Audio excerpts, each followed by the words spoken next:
Welcome to the Game of Life podcast, where we bring you inspiring softball stories, insightful tips from coaches and players, and explore how the game transcends its boundaries to become a metaphor for life. Whether you're a sports enthusiast, a casual fan, or someone just looking for inspiration, you're in for a treat. We'll unravel the tales that go beyond the scoreboard. Discover how perseverance and hard work on the field translates into resilience in your daily challenges. Learn about teamwork, leadership, and the unwavering spirit that fuels success, not just in sports, but in the game of life.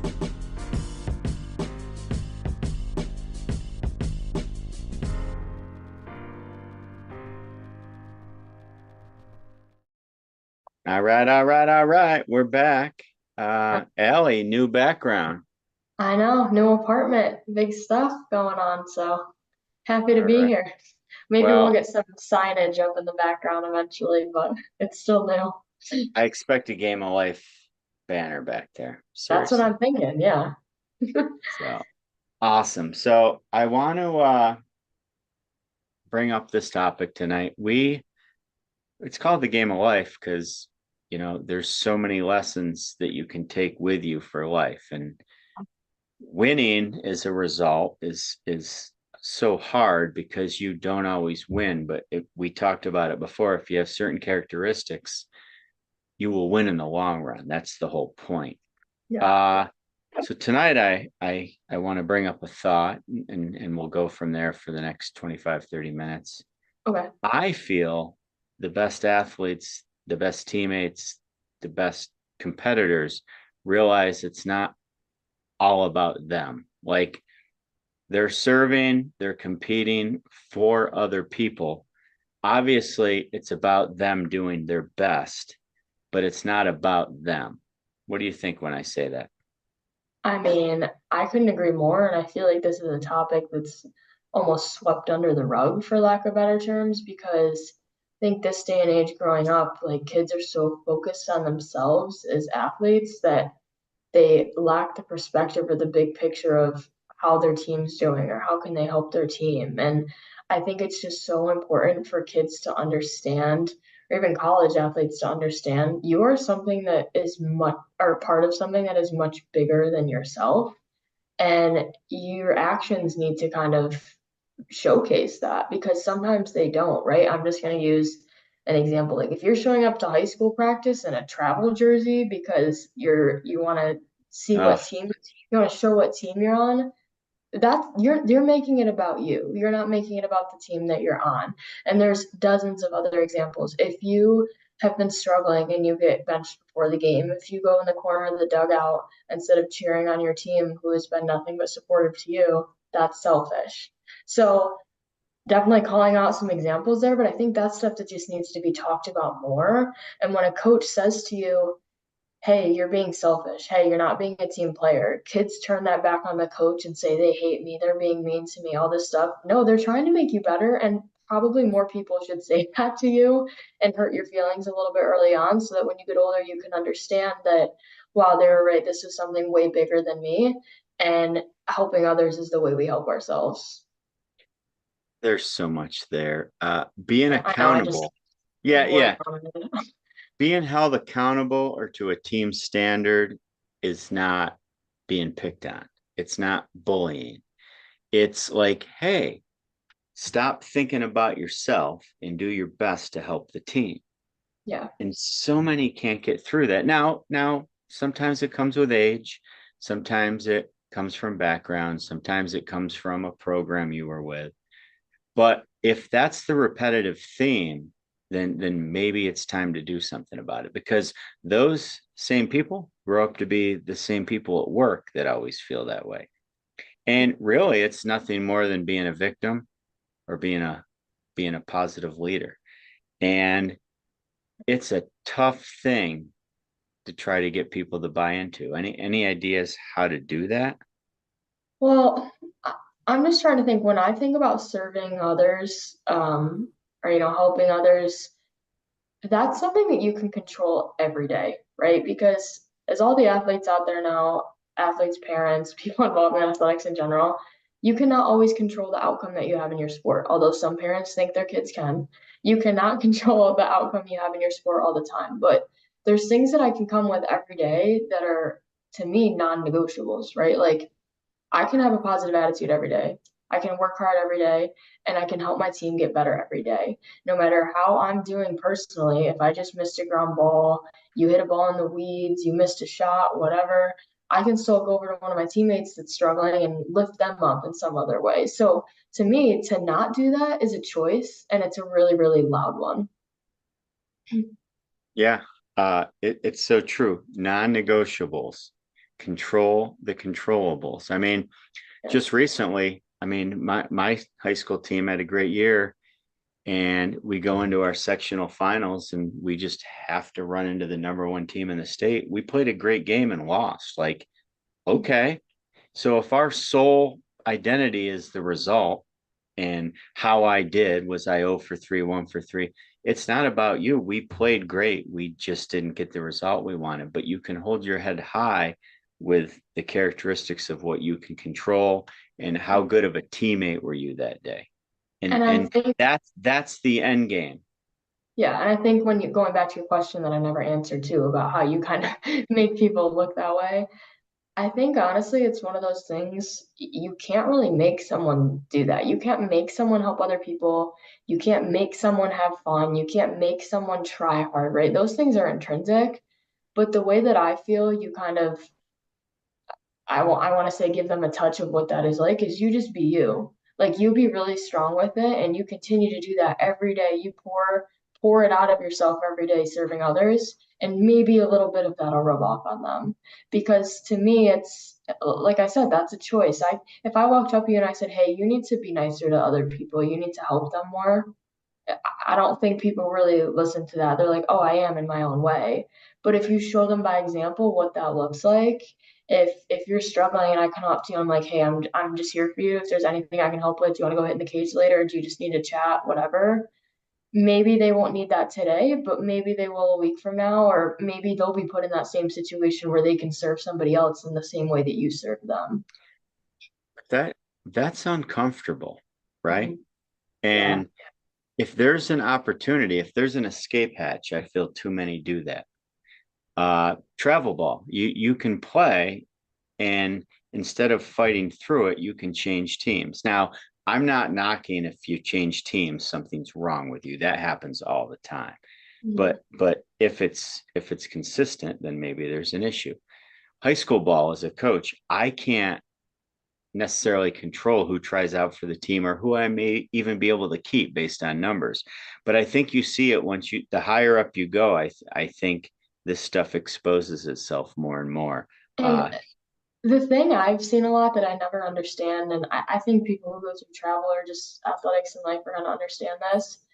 There are people who hop teams, right? So this is something I've never understood. If I am on a team and I think everybody else is the problem, right? There's one of me, there's 20 other people, but they're all the problem, right?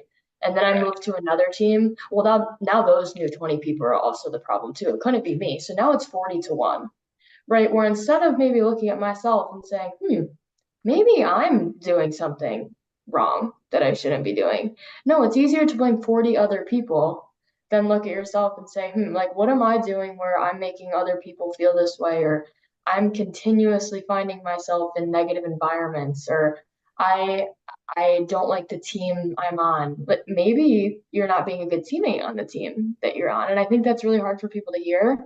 But that's something I have never understood because if I have people who are close to me, especially more than one, come up and say the same thing to me, I would genuinely reflect on that and say, like, where are they coming from? What makes multiple people want to say that? But I think nowadays it's so easy to be like, you're all the problem. This sucks. I'm leaving. So I'm curious what your thoughts are on that too. Well, I think it comes down to when there's people telling you that you think are your friends. Yeah. Obviously, you're either used to not hearing the truth, or you're used to being lied to, or they're not really your circle because there's somebody reinforcing how you think. And Yeah. it might just be one person, it could be three people. But to not have the awareness when other people are coming to you, you at least think maybe there's 50-50 accountability in that. But that's someone is anchoring you into beliefs that are hurting you. Yeah. And so it's probably someone really close. And that's what you don't want to let go of, because now that opens a whole nother box. But I think almost this like that self-reflection or skepticism is missing so much nowadays, and that goes for all of life. I mean, one of my favorite questions, and this applies to sports and in life, is if everyone on my team was the same type of teammate I am, what would our team look like? Genuinely, what would it look like? Because there'd be Right. some things missing from my end, but I know what my weaknesses are and I try to reflect on them. And that's why different personalities on teams are great because it, it, it allows you to kind of fill that full circle of all those different personalities that you need. But for some people, like that is super important to reflect on because it kind of helps you see where you're lacking. I mean, some kids are just more quiet, right? But if you had a team of all quiet kids, that wouldn't be very good. Some have high tempers. If you had a team full of 15 kids with high tempers, that'd probably be an issue too. Right? Right. So I'm super positive, right? Where sometimes that needs to be undercut with like a, hey, let's be realistic. Like we just need to talk about this. So it's important to kind of do that self-reflection and see where you're at. And I think that goes for work too. Like if everyone was the type of employee I was, what would our company look like? If everyone had the same work ethic I do, what would that look like? If everyone in my family brought the same effort that I did, what would that look like? Am I putting in as much effort in my friendships as my other friends are? I think just like continuously asking yourself those questions throughout life, every week, every month is super important. Well, reflection, technically, in my opinion, you shouldn't feel super happy about yourself after you reflect, because it should be a critique session. And then you maybe ask your circle, did I do a good job? Am I really this bad with this weakness? Are there things I could do better? And then you start mixing in the positive reinforcement from other people, and you get some sort of steady medium over time, because you're going to try to work on yourself as your deepest critic, but you don't want to just have people tell you all good or all bad things. And reflection shouldn't be designed to make you just happy. It should be designed to make you ask really hard questions about yourself. And if you can't do that, well, then that's basically a red flag that it's all about you. Yeah, and I think it's important too to have almost role models for different aspects of your life. Like, oh my gosh, they're a really good friend. I want to be a better friend like they are. They're a really good leader. I want to take that trait that they have and incorporate it into what I'm doing. They're really good at their job. You know, what makes them really good at their job that maybe I'm lacking or maybe someone else is lacking. Oh, I really like the way that they coach. What could I take from that? Instead of being now, I feel like it's so critical, like, oh, they suck at this, they stink at that. Let's maybe look at the good and what other people are doing and try to pull that out and incorporate it into whatever you're trying to be good at. Because I hate to break it to you, but whatever you're trying to do, there's someone out there who does it better, most likely. So I think it's important to find them and then see what you can take from it. I don't what are your thoughts on that? Well, yeah. So I always try to tell my students more. I mean, this conversation comes up more so than with athletes, that if you think you're the smartest person in the room, then you're in the wrong room. Like, you have to find people that are going to sharpen your skill set, make you think, critique you. So, the exact opposite, if you're in a room where you think everybody else is the problem, you're probably the problem. And so either way, you can't be the smartest and everybody else can't be wrong. There's got to be some awareness there. And I, again, I think it goes back to people you trust the most not being honest with you. so going off of that, I think one of the toughest questions is, and I'm curious your thoughts on this, right? A lot of kids, right? Maybe I did something wrong when I was 12 and I come No, home, never. I know never. And I come home and I'm venting to you and mom, like this, I did this, whatever, and you would tell me I was wrong. What about kids whose parents are like, "Oh no, sweetie, you did everything right. That's perfect." How do they kind of get those standards of, they're missing that reflection piece because the people who are closest to them in their life are just saying, "No, you're right. Everybody else is wrong, and I'll do whatever I need to do to fix this situation for you. You don't even worry about it. Mom and dad will take care of it." What advice do you have for them? Because that's something I got gratefully never really had to go through because you guys called me out on my crap really easily. But But even if it's something you failed at that wasn't your fault, we didn't give you excuses. We're just like, hey, I know this stinks. Take your time, shake it off, mhm, cry, whatever you have to do, be mad.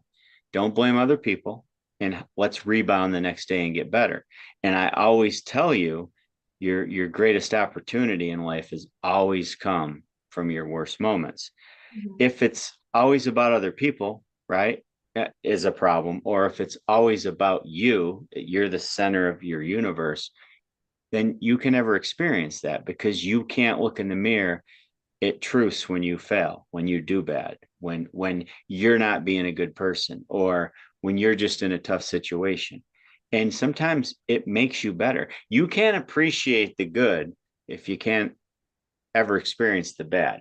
You can't appreciate the highs if you've never experienced the lows. Living in upstate New York, I appreciate the sunny days because we have so many cloudy days. Like that's mhm. that's what gives you perspective. And if it's always about other people being wrong, or if it's always about how everybody's affecting you, then you're not experiencing perspective, and you'll never be happy, and you're never going to be satisfied, and most importantly, you're never going to succeed. Well, and I'm sure as hard as it was, I mean, growing up, you and mom gave me opportunity or gave me room to fail on my own. It was never, let me fix this. I'm gonna go talk to your coach and we're gonna get this figured out. Absolutely not. That Never. was never a conversation because that was a me thing. If I wanted to talk to someone about playing time, I was gonna do it. It was never gonna be my mom. It was never gonna be my dad. It was always gonna be me. And I think when parents enable their kids or almost try to be fixers to every situation, it's not setting them up good for life either. Because let me tell you, once sports are over, you're going to get criticism from anywhere and everywhere, no matter what you're doing. Life does not get easier. And I don't mean that in a bad way. But those failures you have from a young age are what's going to equip you with the tools that you need to be an adult because it's not easier, but you're not going to have the body armor on that you need if you don't fail at a young age. And you're going to be exposed to a lot of different things that you're not going to be, I don't think, as equipped to handle. Yeah, people that work hard with their hands have calluses, right? People that work hard mentally develop toughness. People that fail, you said develop body armor, but I'm using the same analogy. They develop the calluses to not let that stuff, or the waterproofing to let it just flow down them and move on to the next thing. You can't always be successful, or you're not challenging yourself. And again, back to the, if it's always about other people being the problem, or if it's all about you, you're not growing. You're just trying to find a circle of people that are either afraid to confront you, Mm-hmm. or aren't working as hard as you, so you feel like you're on the top. And I don't get it. I mean, we've talked in circles a little bit because I mean, I just don't get it. So let's change gears a little. So say someone's listening and realizes, wow, this is kind of describing me. Or we'll go with Mm-hmm. this. I have a friend that fits this description. It's not them, it's a friend. How, what do you do about it? I I think it's tough, right? Because everyone can have good perspective when things are all sunshine and rainbows. But when you're in those bad moments, and I think you hit the nail on the head a while back of even when stuff isn't your fault, sometimes things just aren't fair. And that's just for life. So instead of just sitting there and saying, why is this happening to me? This isn't fair. I don't get it. It's everyone else's fault.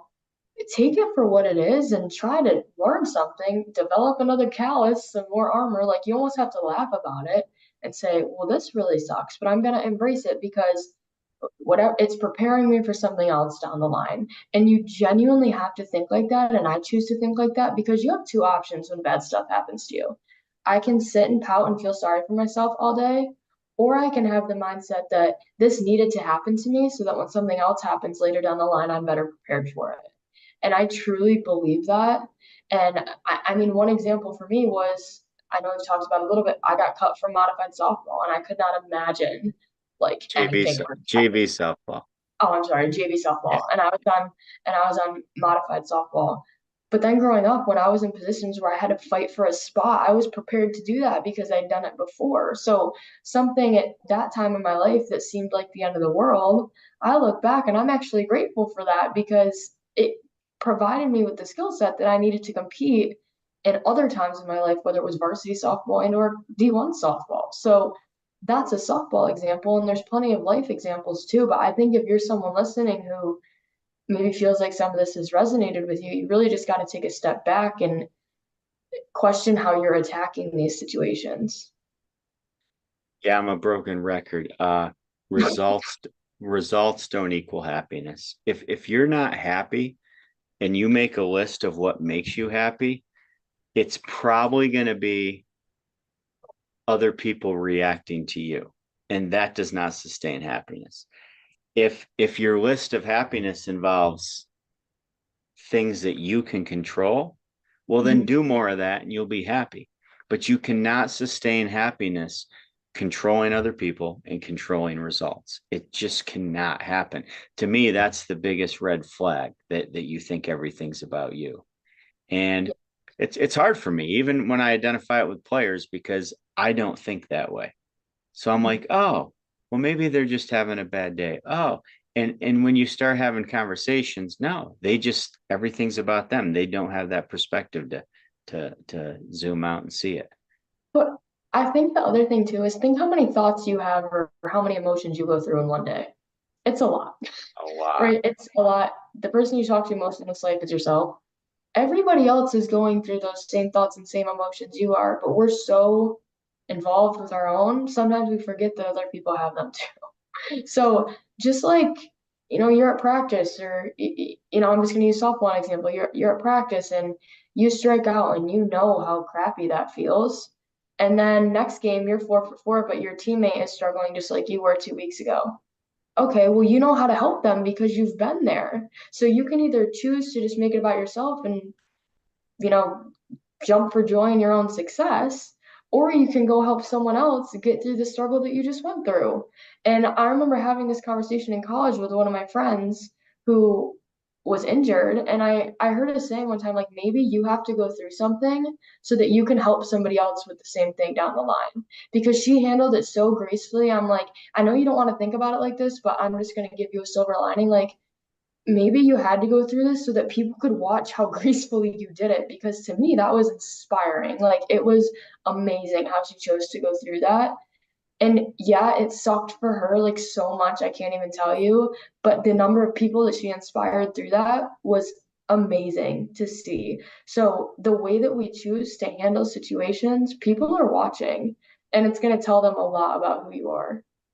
It's interesting. We had a player this year that had season-ending surgery before the season. So I guess it's season starting surgery.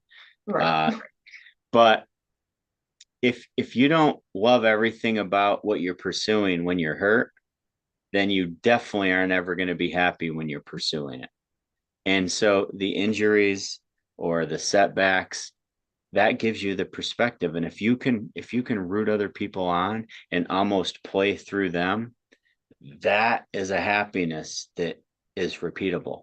But just basing it on being all about you and your results and how well you do game to game, it's never sustainable. Yeah.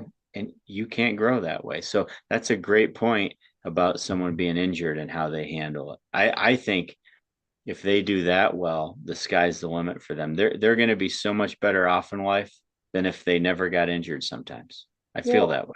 and I think like going back to serving others, where we started at the beginning of this, I know I said it at the beginning, but I want to dive into it. One of my favorite quotes is helping others is the way we help ourselves.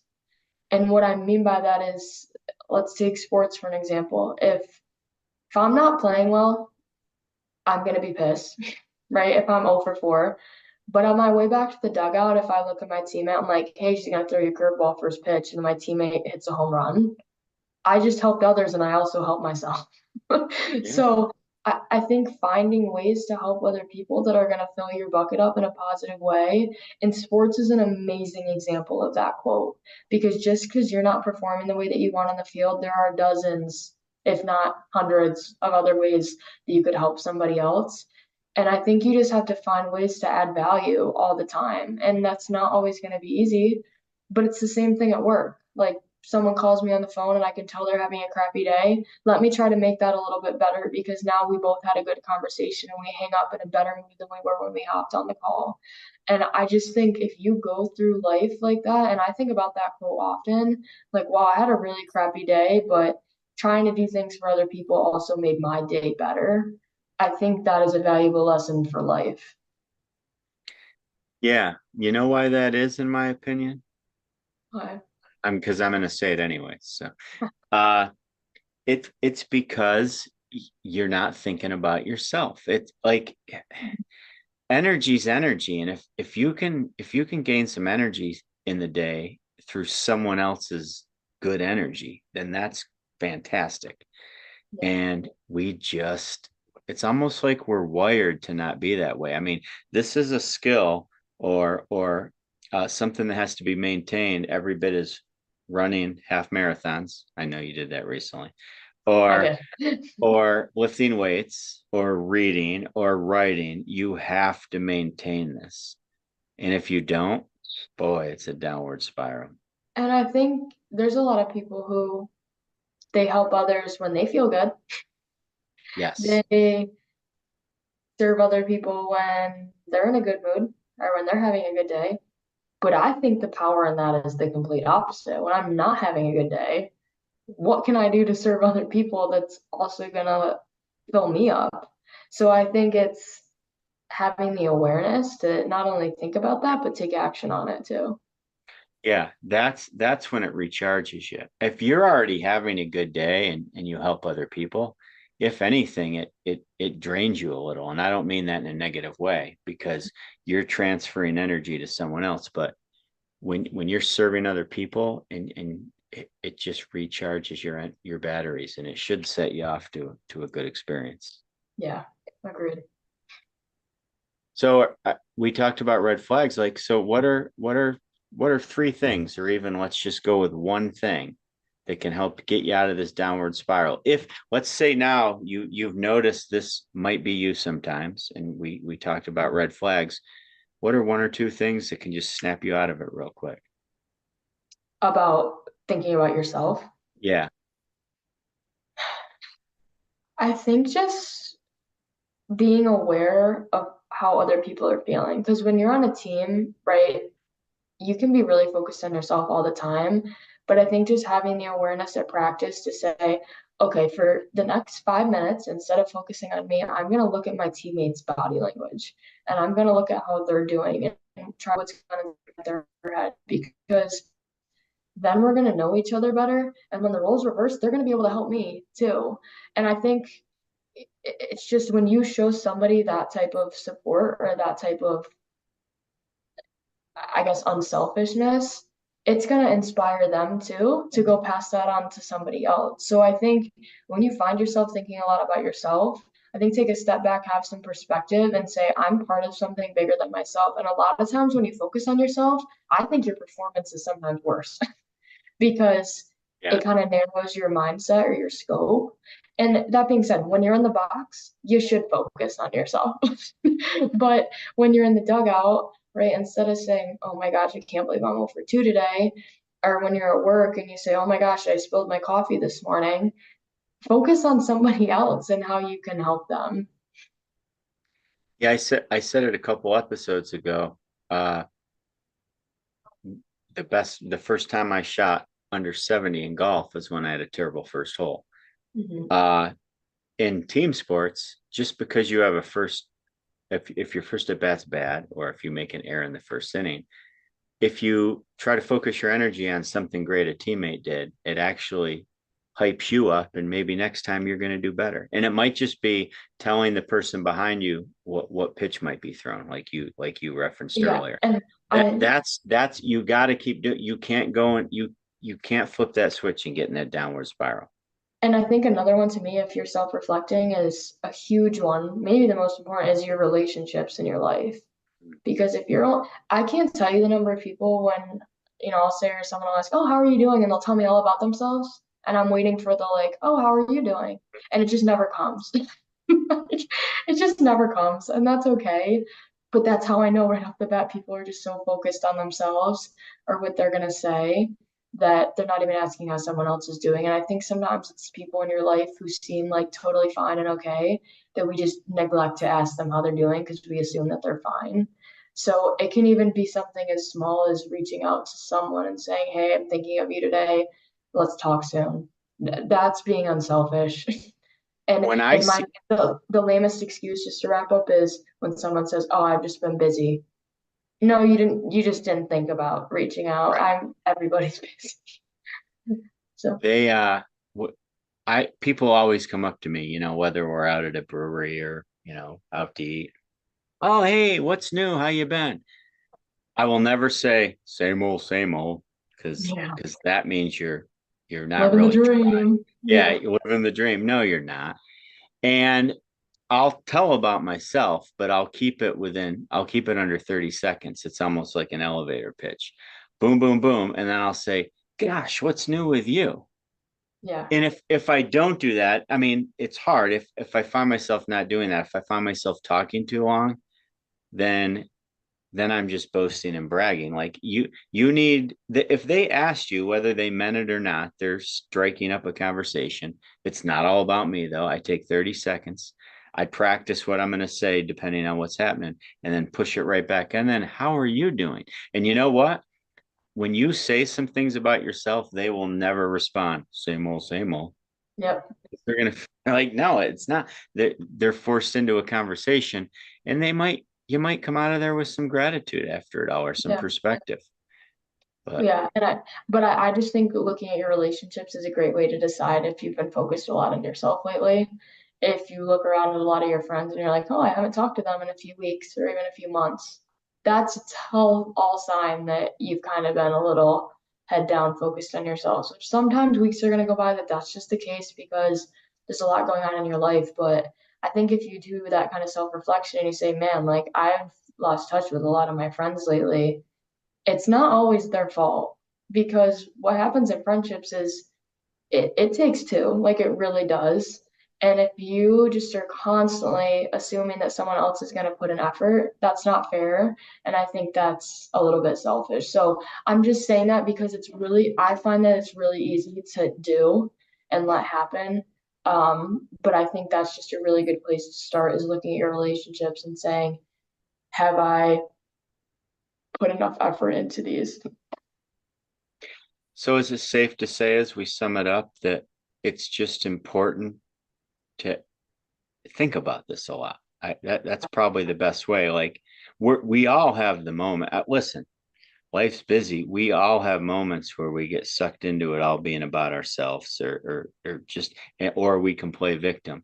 But if you do all these things, then you'll snap out of it quicker Yeah, and and move I on. it's not necessarily like, oh, be so hard on yourself and say, oh, I'm a crappy friend, I'm so selfish. Do not just think about it, but take action steps like every day, every week. Do one or two things. It's gonna make you feel a little bit better about those questions you're asking yourself. So it's not, oh my gosh, I need to change my life and my whole personality. It's just let me try one or two things every week that are gonna make me feel better about the answers to those questions. Yeah, perfect. All right, we're gonna end with that. Good talk. I Yes. will see you next week. See me. Or well, For on a sure. Zoom. No. On a Zoom. I will Zoom with you next week. Is that better? All right. Thanks, everyone. Yep, bye. Bye.